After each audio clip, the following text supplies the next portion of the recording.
जहां न पहुंचे रवि वहां पहुंचे।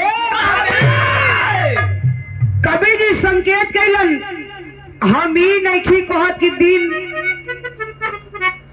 ना होता रात ना होता, जमाना बदल गया बा। हमरे कहले का मतलब कि इंसान का नजरिया बदलल है। आज के युग में जितने छोट कपड़ा पहन लो उतने फैशन है, जितने फाटल पहन लो उतने बढ़िया फैशन है। ए भैया पहले के जमाना में आज के जमाना में अंतर है। का अंतर बा कि पहले के मर्दन में आज के मर्दन में अंतर है। अंतर बा पहले के मर्द रहा बड़ी बड़ी मोछ रखा, बड़ी बड़ी मोछ रखा,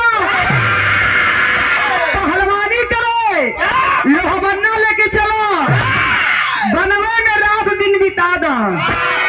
अब का मर्द काहे अंतर कली है। पहले का मर्द रहा लड़ा पहलवानी करे, अब बड़ी बड़ी मोछ रखा। ऐसा सुने के मिलेला कि फूले की थरिया में एक थरिया कस के दूध ला, 7 गो 8 गो 5 गो जेकर जितनी क्षमता रहे रोटी तो आ खाए, आ फूल के एकदम गरजे जैसे मालूम पड़े कि बिजली तड़कत है। एक बार जो गरज देता ऐसा ऐसा लोग रहना। पहले के मर्द अगर एक लाठी केहू के मार दो धरती पर गिर जाए तो लोग कहे कि जायदा मर्दे का शान मार जला जान। अब का जमाना हो तब के मर्दन में आज के मर्दन में यह अंतर बतौली है कि अब का मर्द तो दरिया मचिया सजी सफा चट कर लेत हवन।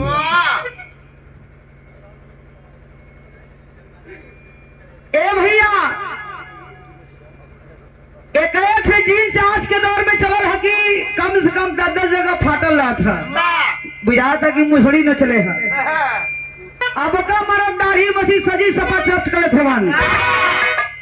ए भैया अब तो हमारी गुरु जी के कितना उम्र है? 26 है ना। अब 26 उम्र है गुरु जी का।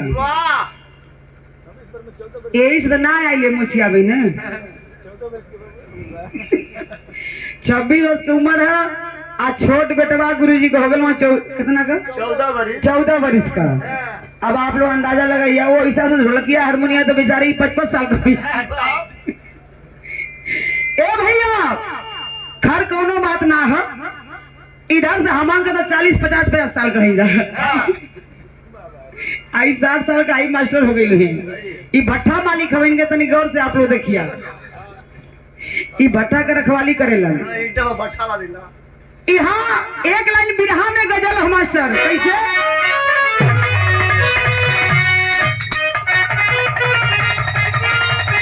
क्या बात है?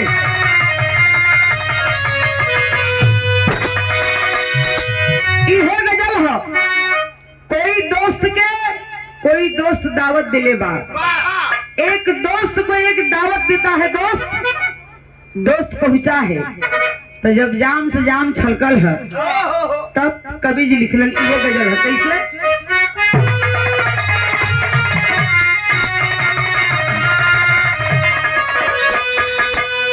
कि आज पीने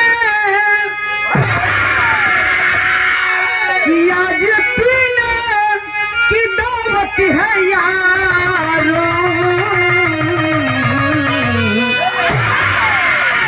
कि आज पीने की दावत है यारो, चाँद पर बैठ कर हम पिएंगे।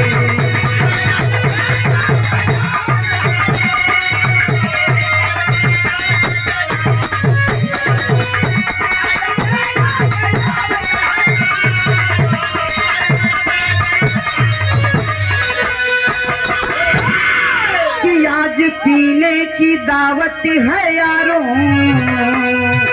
चाँद पर बैठ कर हम पिएंगे, इनके जुल्फों के सोए तले। बतावत बा दोस्त कहता है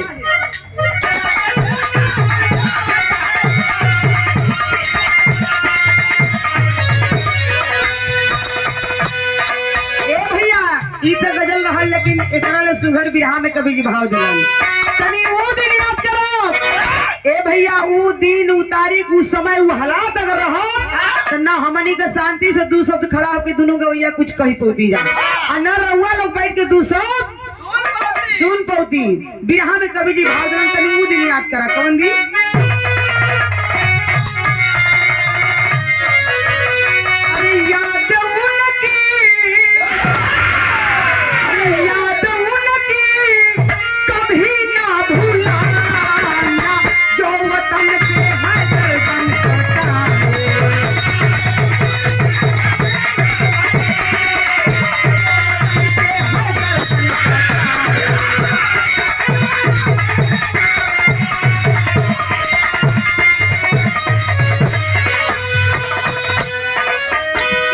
कभी ना भूलाना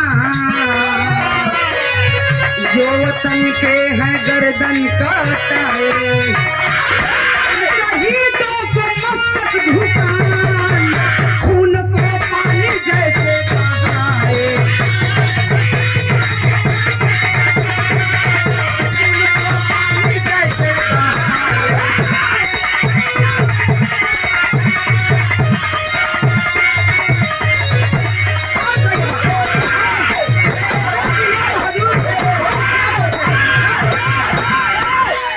सुना 1200 छवाई हो गई है ढोलक का ठीक ना ए भैया वह दिन वह समय थोड़ा याद करिए आखिर हमनी का पुरखा पुरनिया दादा परपाजा आजा लोग लड़ाई लड़न कैसे कैसे दुख कटलन है भैया यही से कहानी की शुरुआत है जौहरी में लिखे के पड़ल कैसे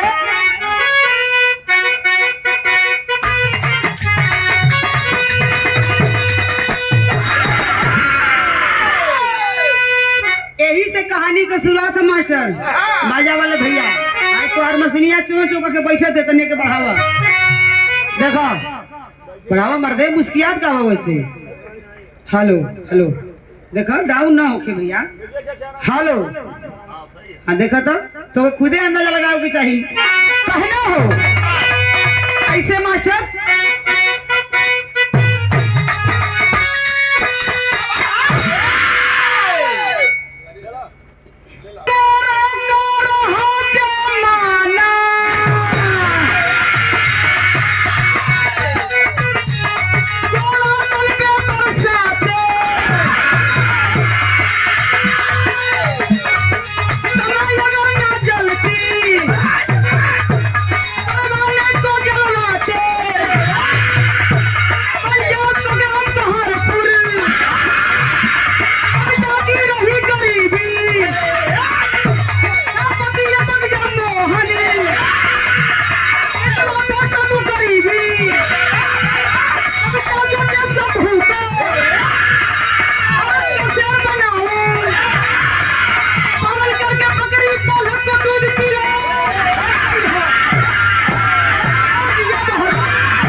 ए भैया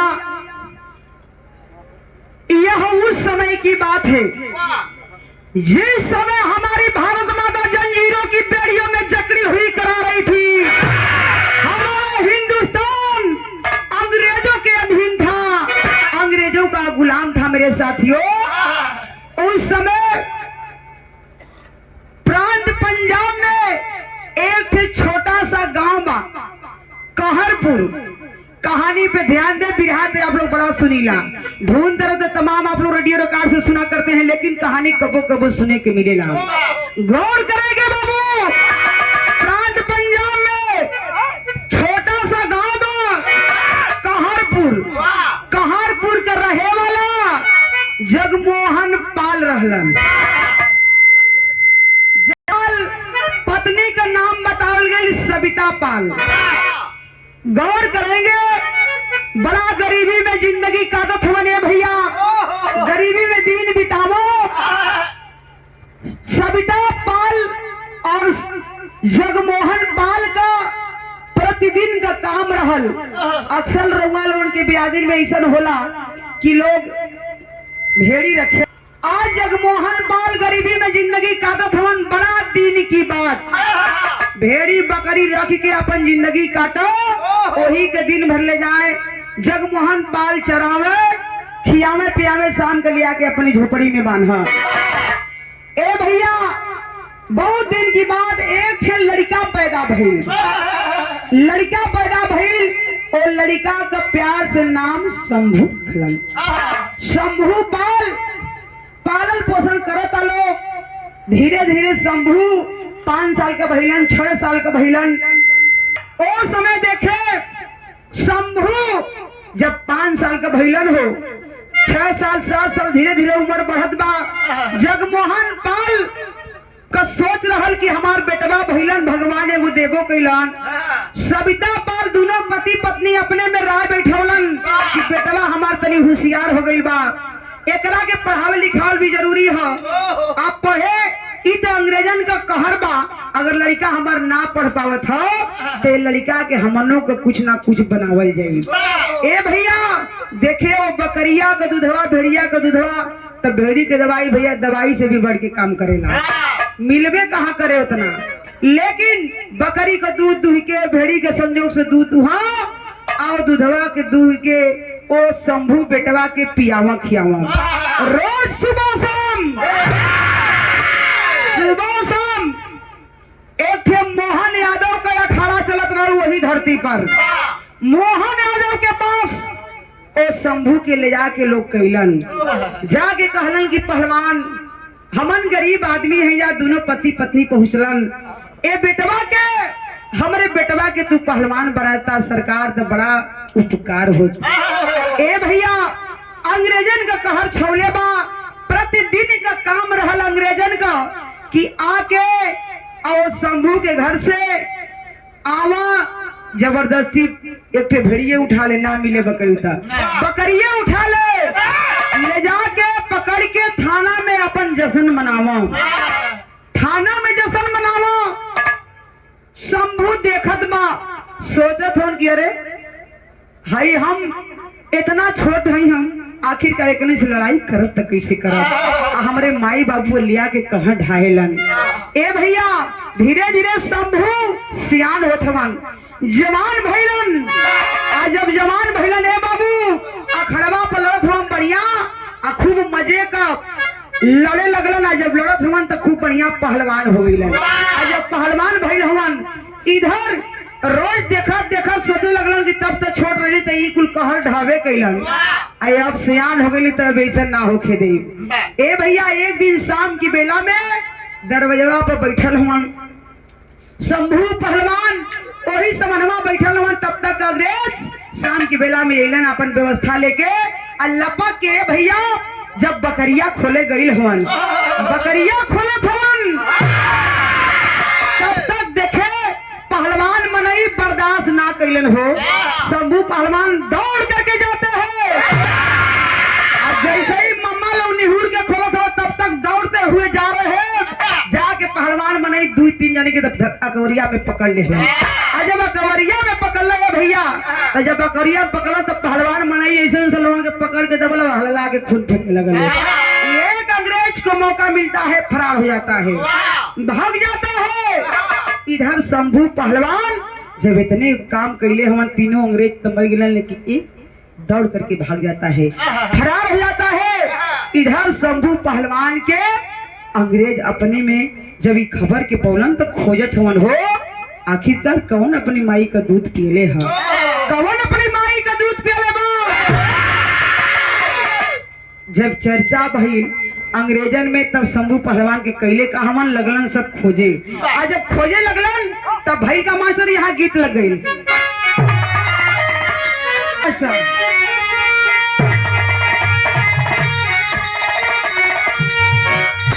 कौनो मेहरारू अपने मर्दे के विषय में कहले रहा, का कहले बा,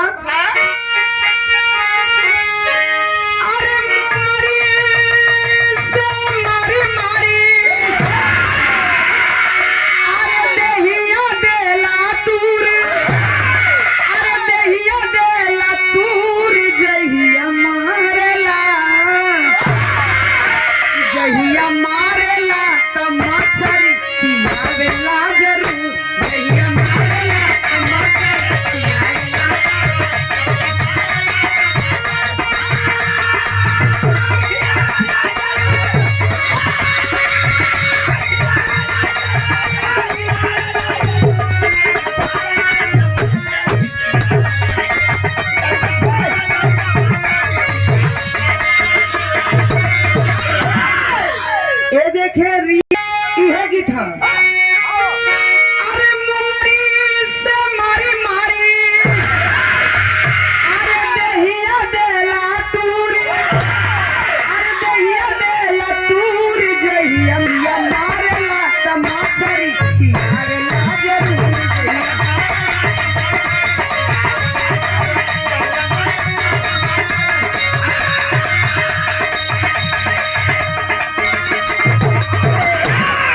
यह तर्ज है। लेकिन बिरहा में कवि जी भाव दलन गौर करेंगे। शंभू पहलवान ए भैया अंग्रेजन से डर के, अंग्रेजन से तो डरत नहीं खन, लेकिन माई बाबू का करेजा भैया बड़ा नरम होला। माई बाबू का थमन ए बेटा देखो ईश्वर भइल बा अंग्रेज तोहके खोजा तरन। तू एक काम करा बेटा, हमनी का मर जाइए हमनी का ना रह जाए तो कोनो बात नहीं खे। जगमोहन पाल समझावत हवन, कविता पाल समझावत आई कि ए बेटवा बेटवा तू जियत रहबा तो समझ ला कि भारत माता का लाल बच्ची बेटा हमन का मर जाए तो कोनो बात ना। देखे शंभू पहलवान माई बाबू का आदेश मान के कैले का हमन कहना बा।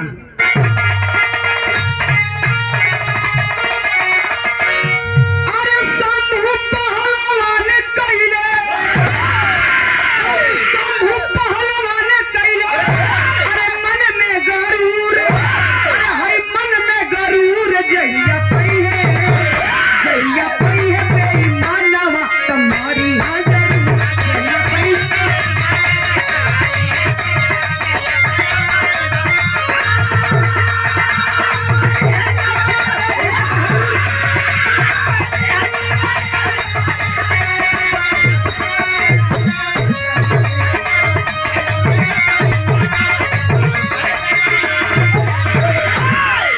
शंभू पहलवान माई बाबू का बात मान के कैले कहवन कि भागी करके गईले सरिता मौसी के भवानवा, छुपी छुपी वही जन बितावे लगले दिनवा।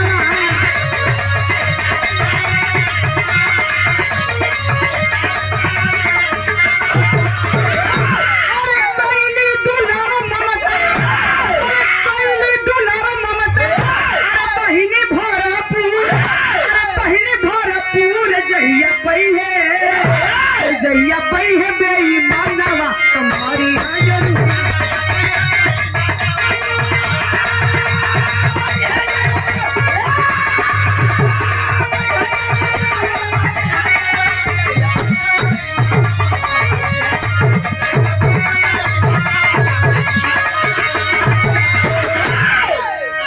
पचरत बाबू का बात मान के कुछ दूर पर जिधर से गांव बा आगे चट्टी बा ओसे तनी और दूर पर चट्टी रसड़ा इतना दूरी पर जाके आज शंभू पहलवान एक सविता का बहिन सरिता पाल रहली, यानी कि शंभू का मौसियान रहल और वही मौसी के घर जाके शंभू पहलवान छुप गईलन। शंभू पहलवान जाके अपने मौसी के यहाँ जिंदगी बितावे लगलन। आज जब जिंदगी बितावे लगलन है भैया इधर अंग्रेज खोजते खोजते एक ठीक काम कैलन। का कैले हम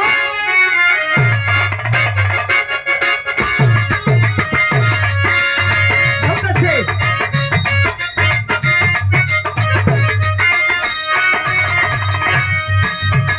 यह गीत है फिल्मी गीत लगल जौन पहिलवा सुने के मिले कि गोरी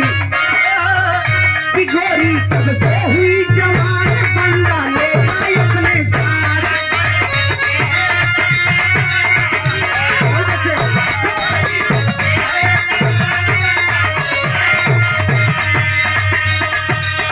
ए भैया इधर गीत रहल, लेकिन हाई देखे बिरहा में भाव दे गए अंग्रेज परेशान हो कैसे कि लंदन वाली पापल साल मिले ना हिंदुस्तान लंदन।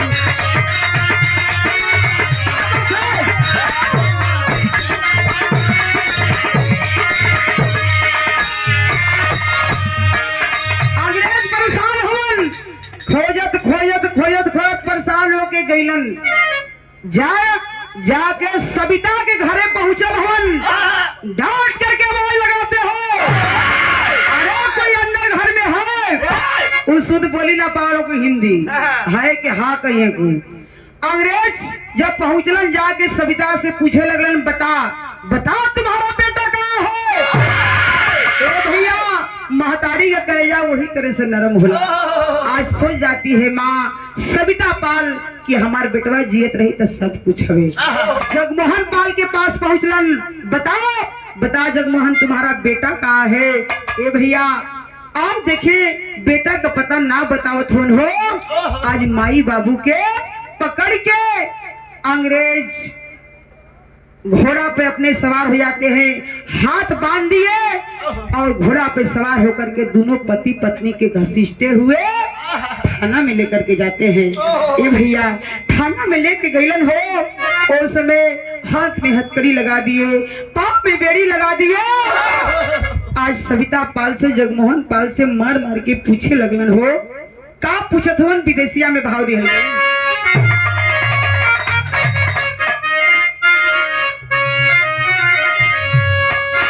कि खोजता खोजता जब पापी सब हरी गईले आए कदी न छापा मारे सविता के भावना कि कोड़ावा से मारी मारी भेदवा पूछन लागे माई और बाबू के लिया के बीच थनवा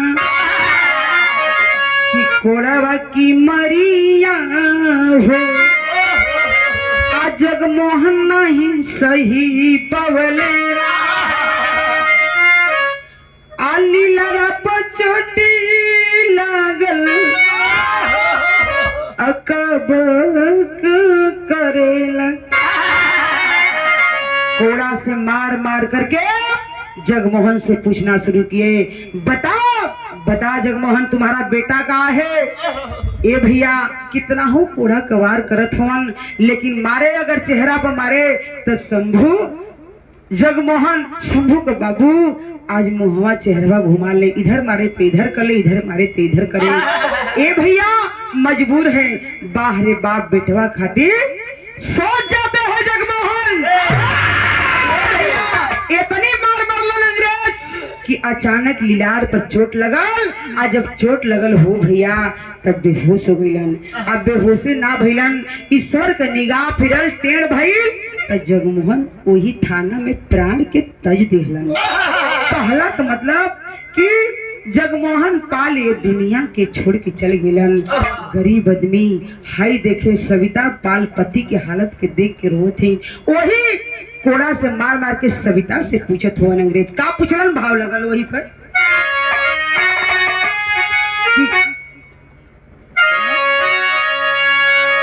कि लीलरा पर चोटा लागल ए बाबू सविता पागल गई आया कबक करे लगली हंसे बेईमनवा। ए भैया बाबू जगमोहन ने दुनिया के छोड़ के चल गए हो। इधर सविता से मार मार के पूछे लगलन कि बता बता यही हालत तुम्हारी हम लोग कर देंगे। बता शंभू कहाँ है, कहाँ छुपा करके रखी हो। सविता मतारी करे जाओ पीट पीट के भैया रोवत थी नहीं मैं मर जाऊंगी, मेरे पति इस दुनिया में नहीं है, तूने हमारे पति को मार डाला, मैं मर जाऊंगी लेकिन आपने बेटा शंभू पाल का पता ना बताई। कसम खा लेती है अंग्रेज मारते मारते आज सविता के भैया जब अक बक कर लगली अंग्रेज समझ गए कि अब इनका काम खत्म है, अब ये पागल हो गई है, ये अबला जात नारी ये करेगी क्या। आज सविता के बाबू हथकड़ी खोल दिए कि ये पागल हो गई है, थाना से निकाल दिए, न जाने सविता कहाँ पागल होकर के निकल गई। लेकिन ई ते भैया यही से कहानी मोड़ ले है। इधर बाबू मर गए, माई पागल बन के निकल गए थाना से। इधर शंभू पहलवान अपने मौसी सरिता के घरे हवन, मौसी सरिता के घरे जिंदगी बितावत हवन। बाबू देखे अंग्रेज पता लगाते लगाते हम कहते कि जौने चीज पर तैयार रही तो वो आज न कल करबे करी। अंग्रेज रात दिन पता लगाते लगाते पता लगा ली हलन, पता लगा ली है।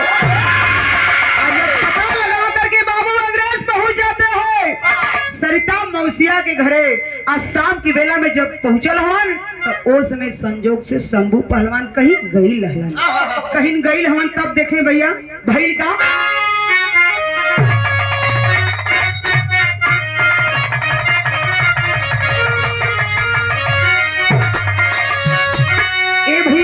शंभू पहलवान जब एक खबर के पौलन हो कि हमार माई हमार बाबू हमारे बाबू के अंग्रेज मार के हत्या कर दिहलन, माई के पागल बना दिहलन, न जाने कहाँ चल गई, भाग गई थाना से। जब सुनले हवन शंभू पहलवान तो वही से कलेजा कांप गई बा, रोवत हवन। पहलवान मनई रोवत हवन। कैसे रोवत हवन मास्टर? चलो तो आप लोग सुन गए, लेकिन बिरहा में भाव सुनिएगा कैसे।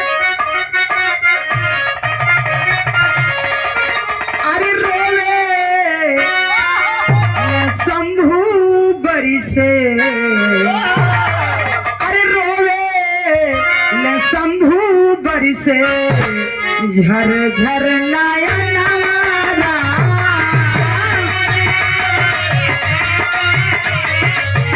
झर झर नयन हमारा।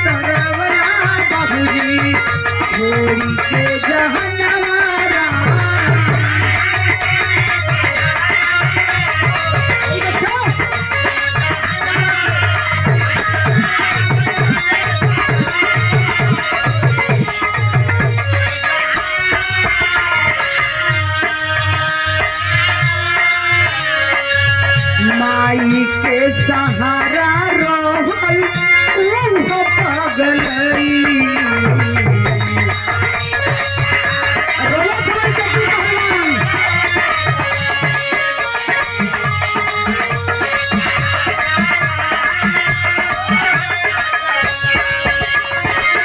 मालूम न कहाँ जाई के हेराई हो, जाई के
के छोड़ के चल गए।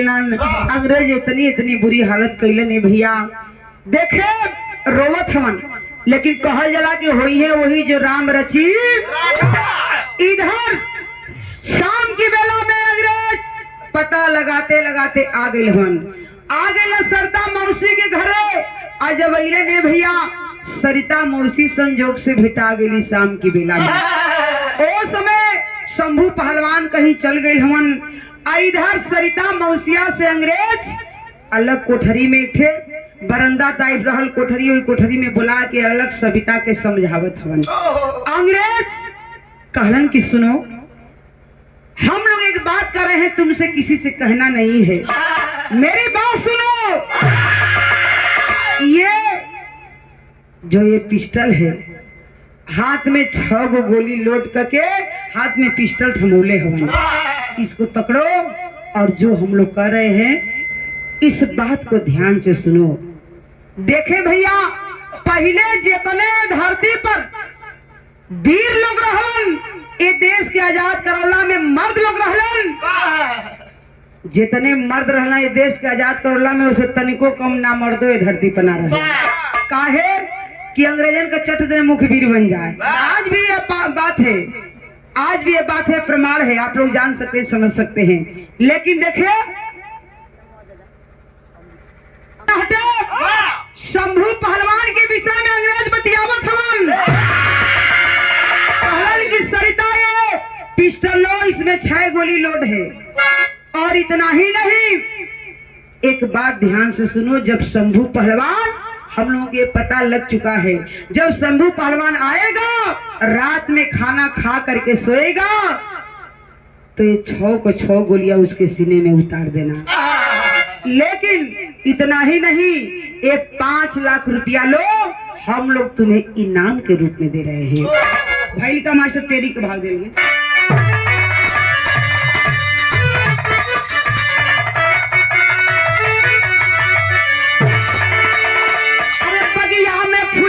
हंसे ना कभी, बगिया में फुलवा भी हंसे ना कभी, दम में आग लगा के दिल के आगी लहसे हो, लहसे हो।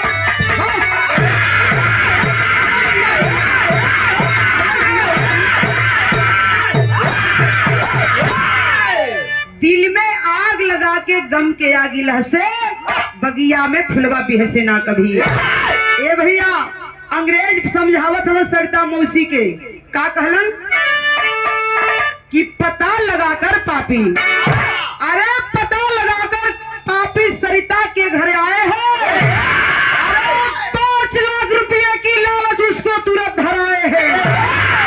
लालच दिल में समा गई, अरे लालच दिल में समा गई, वह पापिन मन में गूंज रही, दरवाजे के यार से ममता सारी बतिया सुन रही, ममता मन में गूंज रही। ममता के रहल सरिता मौसिया के एक लड़की रहल ममता पाल। ममता पूरी बतिया छुप के भैया खिड़की के रास्ते से बैठ के धीरे से सुनत है। पूरा बतिया की अंग्रेज हमरे माई के का कहत हवन कि ममता मन में गूंज रही। अरे ममता मन में गूंज रही, यह कैसी बेवफाई है, पर जो बिक गई औरत नहीं कसाई है। इतने बतिया छुप करके सुनते आई, देखा अंग्रेज हमरे माई के फसावत हो, का बतियावत बा हमर माई। आई गुटुर गुटुर सुनत या सब कुछ, आई पिस्टल थाम लिया, पूरी बात सुनती है ममता। आज जैसे अंग्रेज समझावत हो, 5 लाख रुपया लो, आज चुपचाप तुम रख लेना, इसे इनाम के रूप में हम लोग दे रहे हैं। और जब शंभू पहलवान आएगा तो उसके सीने में जब खाना खा करके सोने जाएगा, तब तक ये 6 को 6 गोली लोड है, तुम उसके सीने में उतार देना। ये भैया देखे पैसा का ना करा दे, यहीं से दिमागवा घूम गई सरिता का। अब उस सहिहार के कुल चीज रखत बा, अंग्रेज चले गए कह करके सोच गईलन, वहां से चल दिए इधर सरिता मौसिया सहित संभारत बा। तब तक ममता बहनिया आ गई ममता अपने माई के जाके हाथ पकड़ के कहते कि माई ई तू का कलेलू हो, ई तू का कलेलू माई, ए माई ऐसा नत करा हो। आज हिंदुस्तान का शेर शंभू पहलवान भैया के मारे खातिर तू ले लू पैसा। माई प्यार से कहती, एक बार सुना तोहरे सामने, मतारी का कर्जा केहू ना भर ले ना भर पाई, लेकिन एक बात सुना माई, तोरे सामने हम हाथ जोड़ के कहती, हमारा बात मान जा माई, ऐसा काम मत करा, हाई पैसा अंग्रेजन का लौटा द माई, हाई लिया के दिवालों दियावा, लेकिन भैया जान मत मरी हमारा।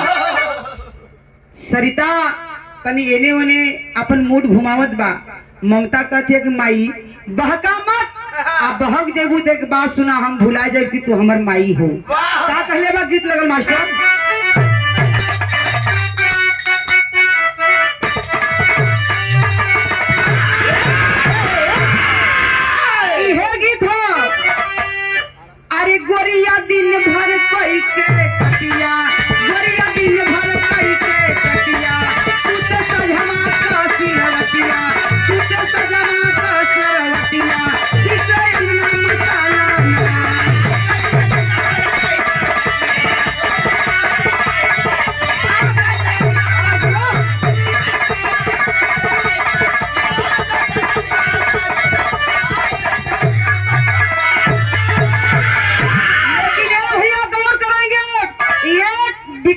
अपने माँ को समझा रही है, माई मान जा, अगर ना मनबू तो वो हमारे पास दवाई है। क्या कहली? अरे ममता बिटिया रह समझाई, ममता बिटिया रह समझाई, हथेली हली पिस्तल उठाई, हथेली हली पिस्तल उठाई, कि बतिया मानी ले माई ना।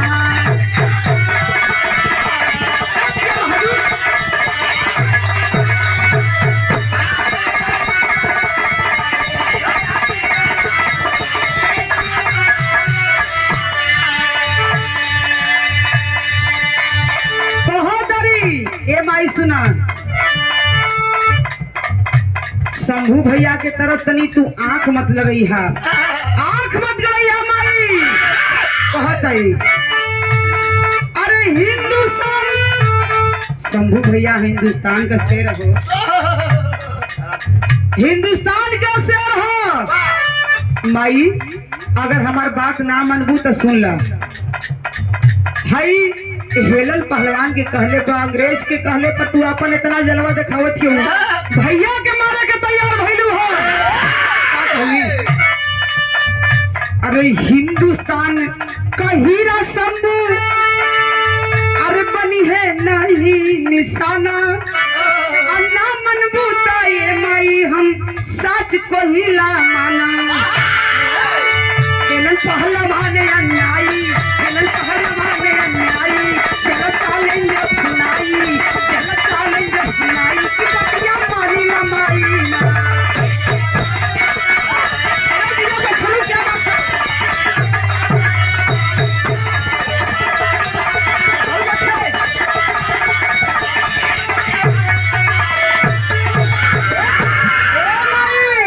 भाई 5 लाख रुपया ले अलवा इनाम के तौर पे, तो सुन लो, अगर ना मनबू हथवा सरी वाला छीन ले हलस, अब ममता छीन ले बा तो कहला कि ना मनबू तो ई 6 गोलियां तो सिनेमा में उतार दे, ना मनबू तो इतनी याद रखिया।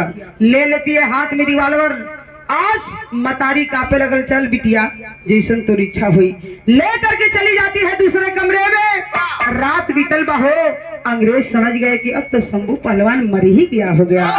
ए भैया ऐलान कर दिए, पेपर के माध्यम से ऐलान कर दिए कि अब तो शंभू पहलवान मरी गल हुई, अब हमान के चानिए चली है। देखे बाबू भैल का यहाँ तर्ज बदल गई।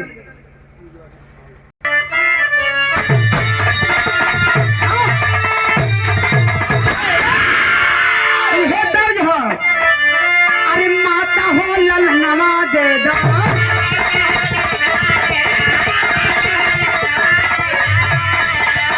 बहिनी हो पीरनवा दे दो,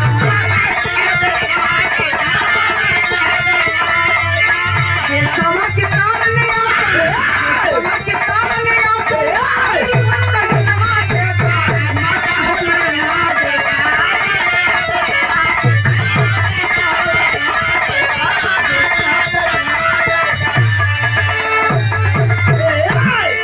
ए भैया यह तर्ज है, लेकिन बिरहा में कवि जी भाव दलन। वो समय देखो अंग्रेज समझ गए, उस समय ऐलान कर दिए पेपर के माध्यम से। सुबह हुआ, लोग चाय पिए चट्टी चौराहा पर घूमत हवन, जाके पेपर पढ़त हवन, अरे कवन ई विदेशी पहलवान आ गई हो, कवन विदेशी पहलवान आ गई। उनमें लिखल बा, अगर कोई भारत माँ का लाल है, अगर कोई अपने माँ का दूध पिया है तो आ करके हेलन पहलवान से लड़ ले, कुश्ती का ऐलान है। ए भैया जे जहे से पेपर पढ़ल कुश्ती देखे का दिन, जैसे यहाँ बिरहा सुने आप लोग जगह जगह से अगल बगल से आइल बनी, वही तरह से जब ऐलान भइल पेपर के माध्यम से, जब शोर हुआ तो लोग जगह जगह से जे जहाँ से पढ़लस पढ़ल लिखला पढ़लस वहां से मौका लगा के चलल बा। भइल का मास्टर भाव लगल बिरहा में,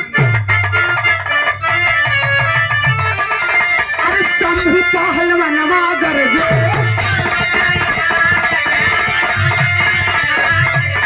जिंदा के रतनवा गरजे,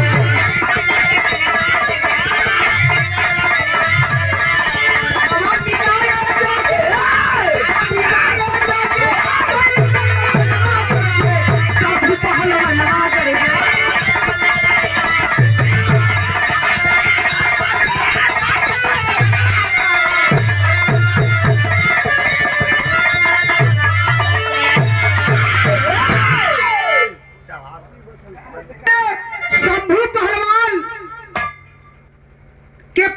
बहनिया ममता लेके पेपर पहुंचल। पेपरवा दिखावत बा, ए भैया अरे हाई देखा ना, हाई इतना बढ़िया बात लिखल बा हो। ये भैया हेलन पहलवान से लड़े के बाद आज जगह जगह से लोग देखा, आज कुश्ती का ऐलान है, लोग जुटता हमनियों को भैया चले के। भैया एहले बढ़िया मौका ना आई हो, ये हेलन पहलवान रहल आज सविता मौसी के मार के पागल बना दिहलस। न जाने कहाँ भाग गई, मर गई, बिला गई कि का हो गई। अब बात मौसा तोहर पिताजी जगमोहन पाल जी अंग्रेज मार के थाना में प्राण ले लेला हो। ए भैया एहले बढ़िया मौका ना हो, चल के बदला चुका ला। एक भाई को बहन ललकारती है, ममता भाई के हाथ पकड़ के दोनों भाई बहन चलल हवन। अखाड़ा के बीच में हेलन पहलवान अपन कच्छा निगोटा जोन भी पहलवान का सामग्री होला एकदम चढ़ा के अपन देह दिखावा था। आजा के हूँ, आजा के हूँ, आजा के हूँ, दिखा जाई के कितना दूध पियले हा।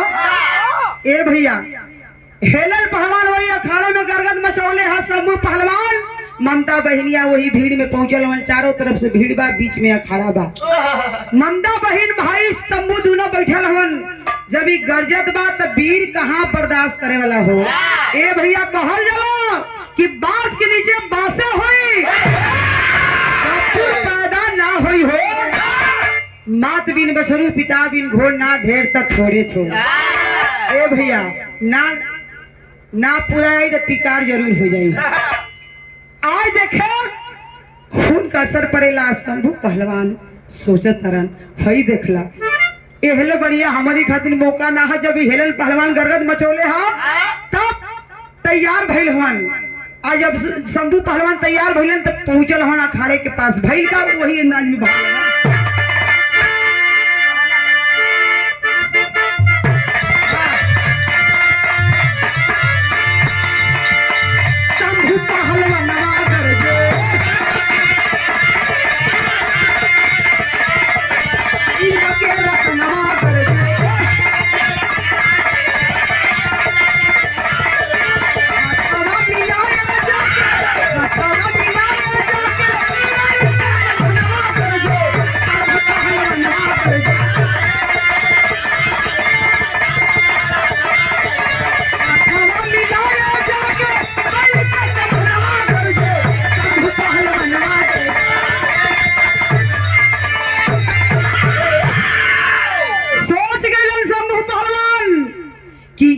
पापी बाबूजी के तानी पर उठवले रहे।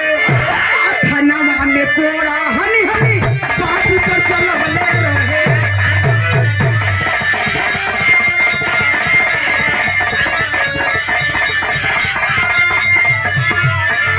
अरे ममता ललकारे लगली बहनी के बीरनवा कर दे, सब पहलवनवा कर दे, हिंद के रतनवा कर दे,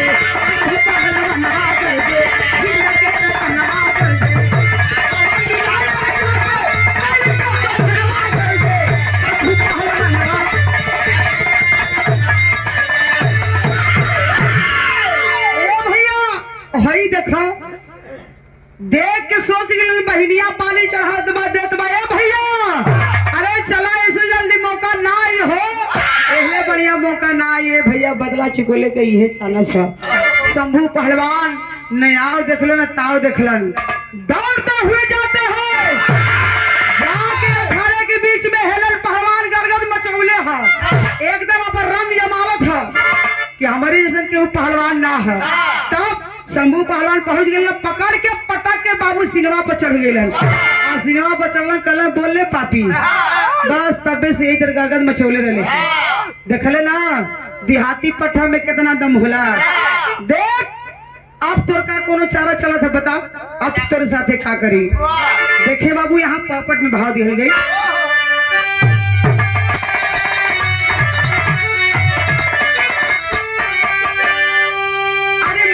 सोचे शंभू पहलवानवा खुनवा खौलल बा।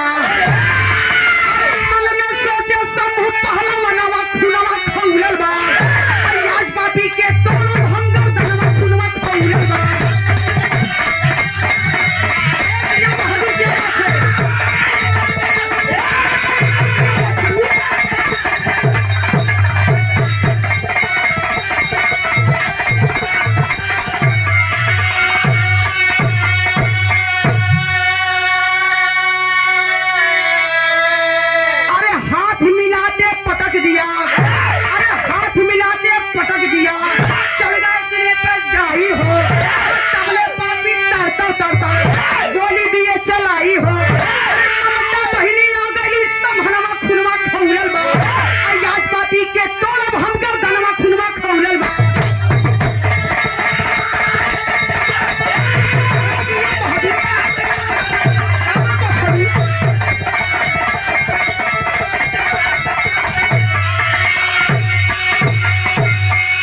चढ़ गए सोचल कि गर्दनवा पकड़ के मरोड़ के रख दे। अपने के बड़ा ही पहलवान बना था। ए भैया तब तक अंग्रेज गोली चलाना शुरू किए। आई गोली चलावत होनी भैया। आज शंभू पहलवान वो अखाड़े के बीच में हम जब गोली चलावे लगल अंग्रेज तब भगदड़ मचल बा। आ जब भगदड़ मचल तो यहाँ आल्हा में प्रमाण दिहल गेल मास्टर भाई बा।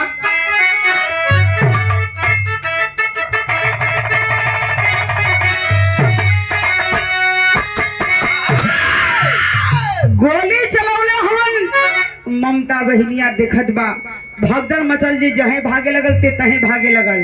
ए भैया सिनेमा पर जैसे सवार होलो अंग्रेज गोली चलावत हो। ममता बहनिया देख के बर्दाश्त ना कपौलस हो, दौड़ते हुए जाती हो। जाके ममता बहनिया अपनी भाई को पकड़ ले बा। हो भैया भाई के पकड़ ले बा। ओ समय देखे गोली लगल केकरा के कहना।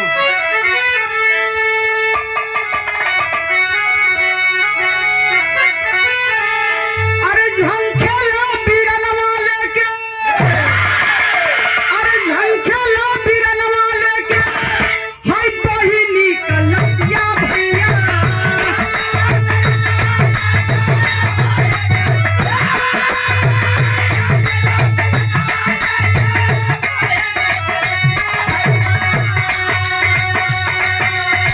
ले जाके बहावे तब गंगा जी के धाम।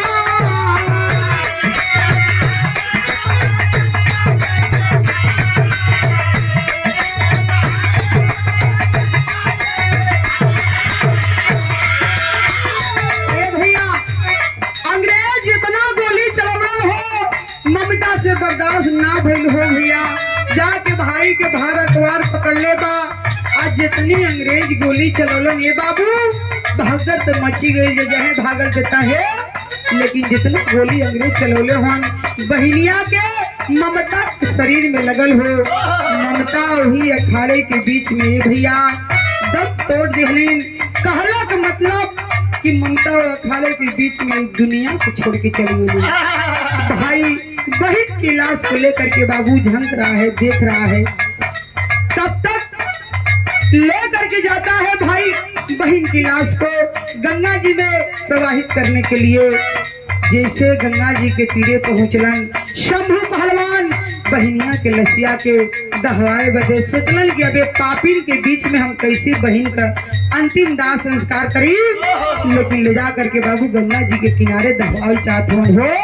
तो समय देखे अंग्रेज जाके घेर के कैले कहन कहना बा वही अंदाज में।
तो सोच जाते हैं।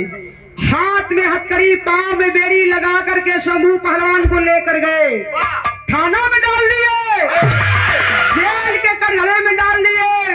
शंभू पहलवान के ऊपर साल भर मुकदमा चला, साल भर 1 साल मुकदमा चला। उसके बाद अंग्रेज सोच जाते हैं कि इसको किसी ना किसी तरह से जान से मार देना है, इसको किसी ना किसी तरह से जान से मार देना है। देखे बाबू अंग्रेज प्लान बना दिए दोबारा 1 साल के बाद।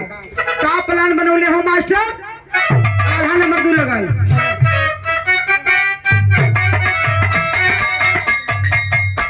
सदर में भाव दिहल गई। कहना है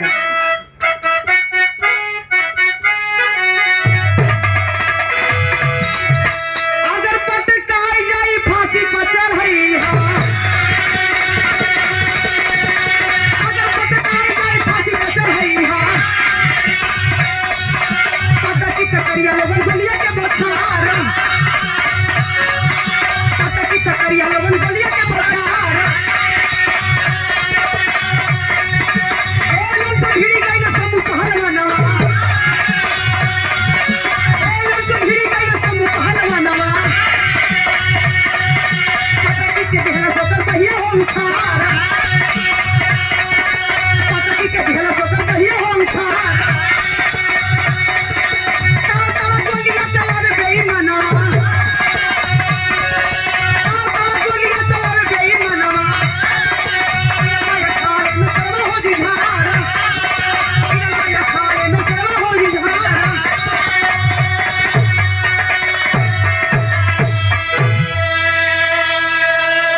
ए भैया उस समय देखे शंभू पहलवान को अंग्रेज लेकर के जाते हैं, दोबारा ऐलान किए, आपस में राय बिठाए कि इसको किसी ना किसी तरह से जान से मार देना है। लेकर के फिर पेपर पत्रिका के माध्यम से ऐलान कराए, ऐलान कर दिए कि इसको फिर हेलन पहलवान से लड़ाया जाए और उसी में हम लोग फैसला कर देंगे। जज साहब फैसला सुनाते हैं कि यही फैसला है हमारा कि अगर ये पटका जाए तो फांसी को फंदा दी गई, अगर पटक गई तो गोलियों से भून दिया जाएगा। जज साहब यही फैसला सुनाते हैं। ए भैया ऐलान किए पेपर के माध्यम से, लोग जगह जगह से फिर दोबारा लोग देखे गए कि आखिरकार देखल जा। आज शंभू पहलवान इतना दिन की बात है भैया अंग्रेजों से लड़ाई करे बदे तैयारी के लिए 1 साल जेल खटले बा। कभी पानी मिलल, कभी भोजन मिलल, कभी ना मिलल। बाहरे शंभू पहलवान कितना कष्ट का सामना कैले हवन, लोग देखे गए बा जगह जगह से।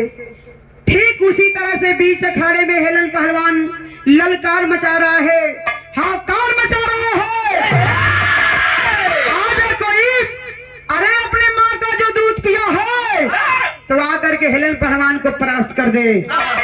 ए भैया अंग्रेज लेके आए हवन शंभू पहलवान के, लोग टकटकी लगोले बा, देखा था कुश्ती की शंभू पहलवान कभी पानी मिलल ना पिलल, अंग्रेज कितना शासक कैले हवन। अब कैसे देखल जा भारत का शेर कैसे शंभू पहलवान लड़ी हो। अखाड़े के समक्ष लेकर के आते हैं, हाथ का हथकड़ी खोलल गई, पांव का बेड़ी खोलल गई। ए भैया देखे हिंदुस्तानी शेर हो। आज शंभू पहलवान देखला हेलन पहलवान का ठलका हो अखाड़े के बीचवा में, कहला कि तो हम दाव सिखा दे, तरह तरह का दाव तो हमें सिखा दे। शंभू पहलवान ने आओ देखला ना ताव देखला। ए भैया दौड़ते हुए जाते हो। ए भैया पानी मिलल, दाना मिलल, दाना मिलल तब न, पानी मिले तब ना। कैसे कैसे 4 दिन पहले ही से दाना भोजन पानी सजी अंग्रेज छोड़ा दिले हैं। आज देखलन तो अखिया लाल लाल क्रोधावेश में हो गई, क्रोधावेश में शरीरिया हो गई। कहलन कि हाई देखा फिर आके ई पापी गरगद मचौले बाए जा। आज एकर कुछ लिखल है। ए बाबू अंग्रेज हेलन पहलवान गरगद मचौले बा, शंभू पहलवान बाबू चल दिए। हाथ का हथकड़ी अखाड़े के बीच में खोलल गई, पांव के बेड़ी खोलल गई। दौड़ करके जाकर बाबू हाथ मिलाते हैं, कहना कि कुश्ती के दाव के सिखा दे। आई काला जंग है, आई धोबिया पाठ है, आई हाथी, तरह तरह का दाव सिखाई के बड़ी मानी ना। ये भैया कल की आज से आओ हाथ मिलाते हुए तो सर अपने के मन हम वहीं से लड़ाई हो जाई। दौड़ के जाके अखड़वा में हथवा मिलौले बा पकड़ के अब कहला के भैया एक पखुरवा नचा के उखाड़ के नचा के फेंकलन। आज फेंकलन के हर जहर अंग्रेजन का तांता लगल है। आज फेंकलन शंभू पहलवान रवा के भैया फेंकले हन अंग्रेज कहलन के ये तो अन्याय कर दिया हम लोग के साथ। तब अंग्रेज अब तर गोली चलावे लगल ये भैया तो देखे फिर हिंदुस्तान के लोग जितना रहन खड़ा हो गइलन, हाहाकार मच गया। भारत मां का शेर बाहरे शंभू पहलवान आज हमन का करेजा गदगद हो गई। अंग्रेज गोलियां चलवल भैया जितना गोली चलवल हिंदुस्तानियों शेर कहा माने वाला भागदड़ मच गया। जे जहे भागे लगल तहे फिर भागत बा। शंभू पहलवान के शरीर में बाबू छलनी छलनी कर देल हो। वही अखाड़े के बीच में शंभू पहलवान बाबू गिर जाते हैं। और जब धरती पे गिरलन थोड़ा थोड़ा सांस चलत बा ये बाबू, सांस चलत बा। देखिए संजोग कि जवन पगली मतरिया भैया याद करेंगे, जवन पगली मतरिया रहल हो थनवा से भागल रहल, पागल होके अंग्रेज मार के पागल कर देल रहल। उहो पगली मतरिया ये भैया वही भिड़िया में सबके हटावत भगत मचले बा। सबके हटावत भिड़िया के चीरत वो शंभू पहलवान के पास अखाड़ा के बीच में पहुंचल बा। हो जाके बैठ के वो लसिया के देखत बा। शंभू पहलवान थोड़ा मोड़ा सांस लेत रहे भैया, फिर बर्दाश्त ना भइल हो तो कहला का मतलब कि शंभू पहलवान भी दुनिया के छोड़ के चल गई। ए दुनिया के छोड़ के चल गई। पगली मतरिया भिड़िया के चीरत जाके बैठल बा अखाड़े के पास। एक लाठी का दूरी बा, देखत बा टकटकी लगा के ध्यान लगा के आ देखत देखत बैठल बैठल देखत बा। आ देखते देखते बाबू ईश्वर का निगाह फिरल हो, भगवान का निगाह फिरल। पगली मतरिया के होश आ गई, होश आ गई भैया। आज जब होश आइल बा शंभू पहलवान के लाश के देख के बाबू कलेजा फट जाता है। दौड़ के जाके लसिया के चुमत बा। हो सविता लसिया के चुमत बा, चाटत बा, छतिया पीट पीट के रोवत बा कि ये हमार लाल, ए हमार लाल ए दुनिया के छोड़ के चल गईला हो। आज ये बुढ़ाई के सहारा के हुई ये हमार बेटा। देखे और वही कुश्ती देखे संजोग से सरिता मौसिया भी गई है। सब लोग जे जहे भागल थे तहे भागल। आज सरिता मौसी भी संजोग से पहुंचल है। दिखत है कि बेटा रो रही है छाती पीट पीट करके कि बेटवा हमार एक ठे बिटिया रहली उहो दुनिया के छोड़ के चल गई। बेटा ये बुढ़ाई में हमन दोनों बहन कहाँ जाए गई हो, ये हमनी के सहारा बनी। देखिए बाबू दोनों बहन के लिए कहीं आखिरी में भाव देना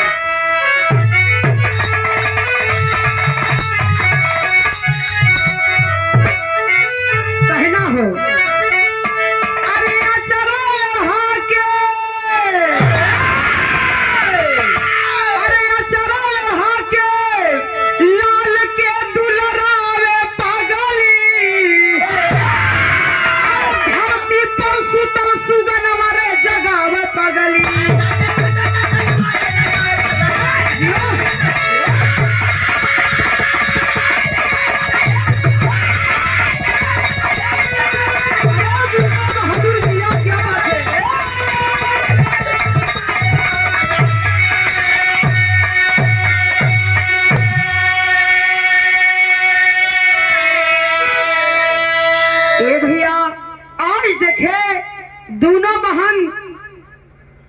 होश में आयल ही रोवत ही, छाती पीट पीट के बिलखत ही, कबो चुमत ही चाटत ही। शंभू पहलवान की लसिया के लेके रोवत आड़ी दोनों बहन।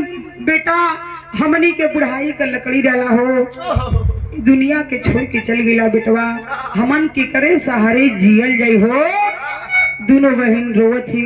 लेकिन देखिए उस अखाड़े में, उसी अखाड़े के बीच में दोनों बहन लकड़ी जुटा करके बाबू लाती है।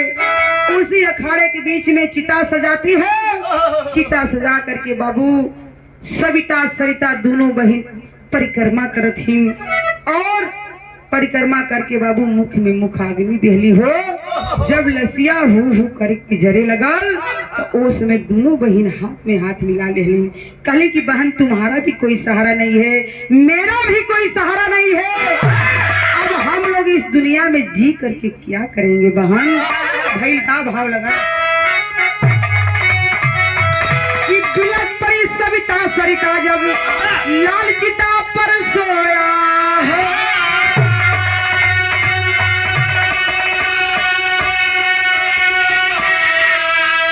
आगम में बगिया उजड़ गई, धरती गगन भी रोया है।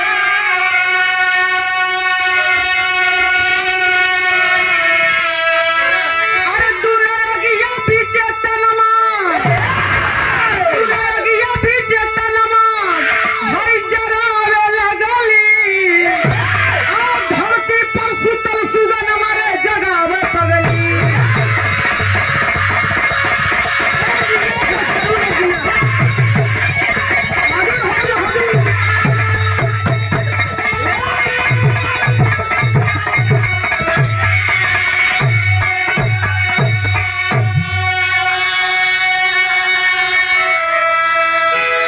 दोनों बहन सोच जाती हैं बहन तुम्हारा भी कोई बुढ़ाई में सहारा नहीं है, मेरा भी कोई सहारा नहीं है, अब हम लोग जी करके इस धरती पर क्या करेंगे। दोनों बहन हाथ में हाथ मिला करके एक साथ उसी चिता में कूद कर जर कर रख हो जाते।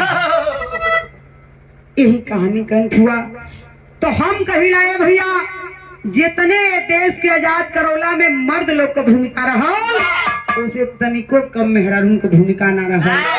कहीं बहन अपने भाई के कुर्बानी दे ले बा, कहीं दुल्हन अपने पति की कुर्बानी दी है, कहीं बाबू कहीं माई अपन बेटवा भी दे ले होनी भैया। यही लिए कहता नहीं कि देश के आजाद करोला में जितने मर्द लोग की भूमिका है उससे तनिको कम मेहरारू की भूमिका ना है। इतिहास साक्षी है, आप लोग पढ़ सकते हैं, सुन सकते हैं, समझ सकते हैं। यही कहानी का अंत हुआ। आखिरी लाइन